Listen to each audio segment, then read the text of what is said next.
Hello, my name is Rachel. You can also call me XCultBaby, as that is my username. I'm making this video with the purpose of amusing myself and hopefully entertaining my Tumblr followers who encouraged me to make this video. I was raised a Jehovah's Witness, which is a pretty well-known Christian cult, and I grew up believing that the Bible is true, and I took it pretty literally. After I got kicked out of the religion and kicked out of my family's house when I was 18, I started to think about my beliefs a little more critically, and which eventually and unwillingly led to me becoming an atheist. So now I look at the Bible a little bit more critically, and a lot of it don't add up. A lot of it doesn't make sense. I can see now that a lot of the stories in it are not, literal stories, but kind of like mythologies. So, in the spirit of the holiday season, I decided that I would retell the Nativity story through the eyes of an atheist who is pretty well versed in the Bible. This story, as I'm going to tell it, comes from the books of Luke and Matthew. Obviously, the four Gospels were four different stories written by four different people, and they are very contradictory. They're clearly four different stories, but the way that it's told in Christianity, it's kind of all chopped up, so it seems like a cohesive story with different details in each, which really, if you read each book individually, is obviously not true, but that's the way that the story was conveyed to me, so that's the way I'm gonna read it to you. Okay, so part one. Angel Gabe visits Mary. So Gabe goes in to Mary, and he's like, this is his greeting, is basically something along the lines of, God thinks you're the shit. And she's like, what? Like, it says she was very disturbed, so I can only imagine she's just like, oh, okay. So he's like, listen. You are gonna have a son, and his name's gonna be Jesus, and he's gonna be king of the Jews. And Mary's like, okay, but I'm a virgin, so, what? So then Gabe is like, oh, no, don't worry about it. God is going to impregnate you using Holy Spirit. Oh, and also your cousin is also pregnant, even though she's really old, so I guess that's a miracle also. And Mary is like, oh, cool, I'm ready for this, that's fine. But pausing the story, realistically, did she actually have a choice in this? Because, let's face it, this was not worded to her as a question. It was more like, this is what's gonna happen. I mean, how are you gonna be like, oh, God says I'm about to have this baby, but nah, I'll pass. Like, she doesn't really have a choice here. It's just gonna happen. It's not like, it's not really a choice. So I'm gonna skip the part where Mary goes to visit her cousin Liz, who is pregnant with John the Baptist, because it's not really relevant. Nothing much happens. She just goes to see her, and she's like, what's up, Liz? And Liz is like, what's up, Mary? And little baby John in her belly is like, what's up, Aunt Liz? So, that's all that happens. They're just like, fangirling about God. That's all that happens. So, back at home, Mary goes to Joe, her betrothed, and she's like, okay, so an angel visited me the other day, and now I'm pregnant. But it's God's baby. It's God's baby. Joe does not buy this, and he plans to divorce Mary's lying, cheating ass as soon as possible. But then he goes to bed, and this angel in his dream is like, nah, don't divorce her. She's telling the truth. That really is God's baby. And she's going to give birth to Messiah, and you got to name him Jesus, which is the fulfillment of a prophecy, right? You remember that prophecy. And Joe is like, wait a minute. In that prophecy, the baby's name was Emmanuel, not Jesus. So is that really a fulfillment of the prophecy?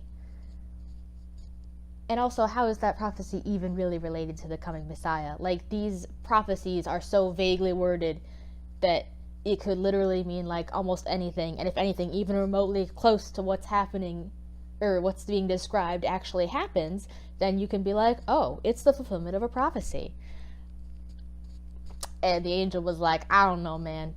Just, like, faith, So Joe was like, okay, I won't divorce this woman. So Caesar makes this decree that everybody has to go back to the city where their family is from or something like that. I don't know if it was for tax purposes or a census or something like that. It's not very clear. And there is no historical record of this happening at all. This whole everybody has to go back to the town where their family's from thing. But like, faith, you know? Faith. So, Joe and Mary are traveling to Bethlehem, and she's about to have this baby, and all the hotels are booked up.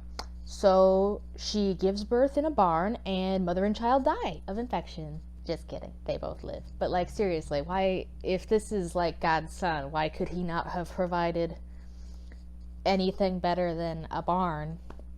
I mean, after traveling like 80 miles on a donkey, you'd think that he would give the pregnant mother a break, but he doesn't give a fuck. Rude. Faith, you know, just, that makes sense, right? You know, just, it's God's son. Born in a barn. Faith. So a little ways away from them, there are these shepherds, and they're just bumming it outside, sleeping. And these angels come in out of nowhere, and they're like, the king of the Jews just got born in Bethlehem in a barn. You gotta go see him. Why God chooses to reveal this information to like a bunch of random shepherds and not to everybody who is alive, I don't know. Because later, people don't believe Jesus, and he gets killed for heresy. But you don't think that they would think that if a bunch of angels had been like, this kid who was just born in a barn in Bethlehem, he's probably the only one, right? He is the Messiah, for sure. Don't, like, crucify him or anything, please. You know. But faith, you know? Faith. That totally made sense, and that's how it happened. Faith. So a little while after that, maybe like a year or two later or something like that, these astrologers, or wise men, or whatever, they're following a star that is like moving around, and they see this star. They're like, oh, it's the king of the Jews. The star is leading us to the king of the Jews, because that's the logical conclusion that you would draw from a star that's moving around, right? So initially the star leads them to King Herod, and they go up to King Herod and they're like, hey, where's the king of the Jews? And Herod is like, the who? Because for some reason Herod thinks that this little prophetic baby is going to be a threat to his rulership, because the people are going to rally behind this baby or whatever. He's really threatened by this baby.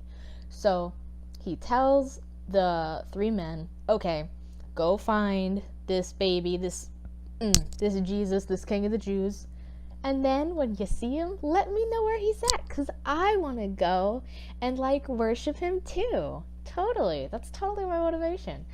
So they go and follow the star to Jesus. And let me just get for the record here.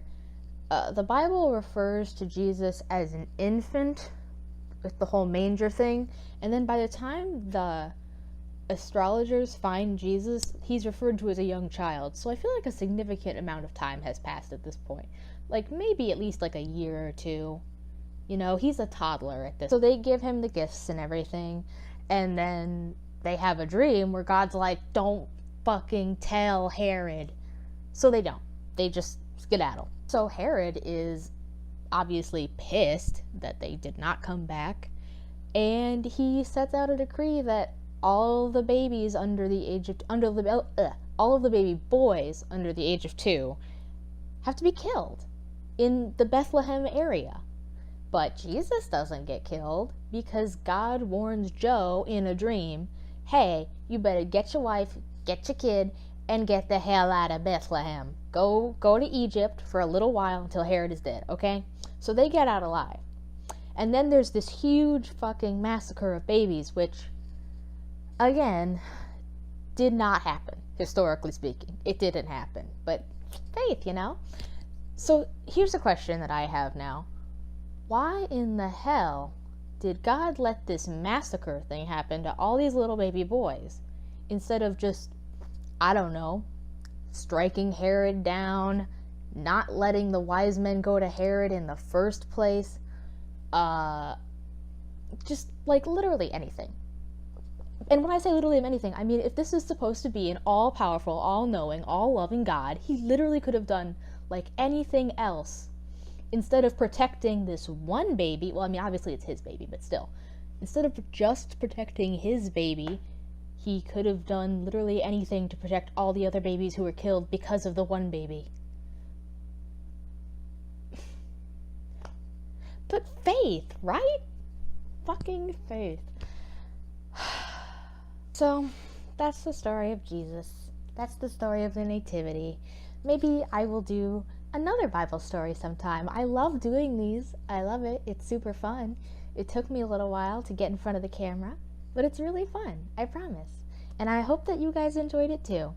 If you have any other ideas about what God could have done differently, because let's be honest, the God of the Bible is like on crack or something. Like the way that he goes about things in the most hokey pokey, ridiculous, bloody way just doesn't make any fucking sense most of the time. Like, there are so many instances where it's like, if I were God, I would have done XYZ and everything would have turned out better.